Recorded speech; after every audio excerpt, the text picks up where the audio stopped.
What's up, guys? San7 here, and, well, here's a quick shout-out for the killer, 19996, and, well, he didn't ask for a shout-out, but just messaged me in-game, and, guys, I don't get to, like, 99.9% of the messages in-game.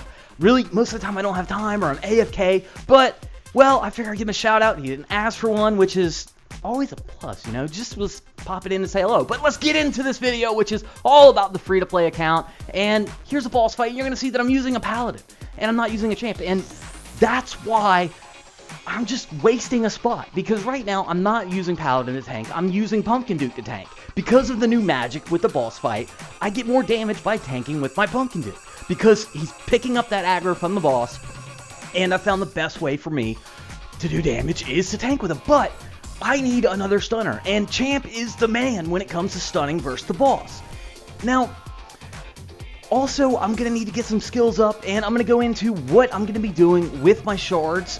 First, obviously, it's going to be farming champ, but after that, well, what's the next thing you do? Do you buy another legend? Do you buy ninja, succubus? I'll get into that in a little bit, but you can see, honor badge-wise, that's really bad. And I do have 1,400 shards, so I'm going to go ahead and buy this champ right here. And come on, baby, give me a good talent. Here we go. All right, there's champ, and no. Not at all. That's okay, though. He still stuns, and guys, pay attention. His skill level 1 of 9, it doesn't matter if you have it 9 to 9. Same amount of enemies, same amount of stun time. All right, I want to go into HBM. And here's Wave D, and what I want you to pay attention to is this defense, the way it's set up right here, which it's not going to change pretty much at all for Wave D, and then you're going to see a Wave E. And I'm going to throw in Chant for that Wave E, and you're going to see a huge difference. They're going to start breaking my walls, and that's why if you copy a defense exactly, and you're like, why isn't it working? Well, make sure you know what wave they're farming with the defense that you're copying, because it's not always great. Now, on D, it's, you know, pretty much a 100% chance that I'm going to get a victory on D now, which is nice to be able to farm that. And that's 25 shards a pop, which is pretty nice, considering this is an account that, well, I'm not really rating much anymore. And that's something that I've been thinking about, and it's time to bump my might. And I've held it off for a long time. I've kept my might as low as possible and basically just gone with a naturally progressing might level. And by naturally progressing, I mean the vaults going up, adding a little bit of might, town hall going up, and hero levels.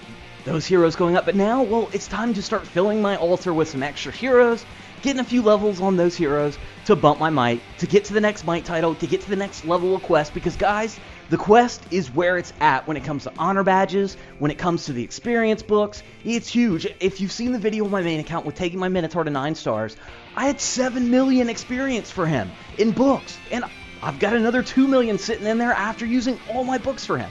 So the books are huge, and in the quest, you'll also just get a ton of honor badges.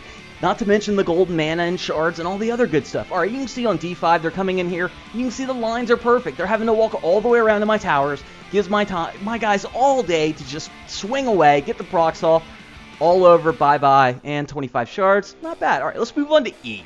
Now we got the champion here. Got him up to 75, and that was using a lot of books to get him there. And guys, I do suggest saving your books and using them for a new hero when you get a new hero. Alright, moving on to E1, and you're going to see, well, alright, E1, everything looks fine. Moving around fine. And the only change on this defense is on the top left half, where I've shifted the 3 thick on the outer side instead of the inner, which isn't a big deal. But you see they're breaking through the wall right there on E. It's like, what's happening here? And, well, I now know that 1 thick section, well, it's a little too long. I'm going to have to shorten that up if I want to farm E. And why? You know, why are they breaking through the walls on E when they don't do it on T? Well, it's because they have higher attack, and they're able to go through that wall. What it is they calculate how much time it'll take to go through the wall or go around. And it's not an accurate calculation, I can tell you that much, because sometimes they'll swing away on, you know, a 2 or 3 thick section. You're like, what do they do? Why are they doing that? It makes no sense. But you don't want a hole in your wall, because it will absolutely screw you. Now, I get extremely lucky in this to actually get through. And you can see right there that, well, I got a couple centaurs out there firing away on my walls. Like, well, what's going on there? And, well, when you have most of the heroes going around and just a couple hitting on your walls, you know you've pretty much maximized where you have it 3 thick, where you have it 2 thick, where you have it 1 thick, and just by extending one wall. That's it, one wall, and, well, it should be fine for this wave. Now, moving on to F or G.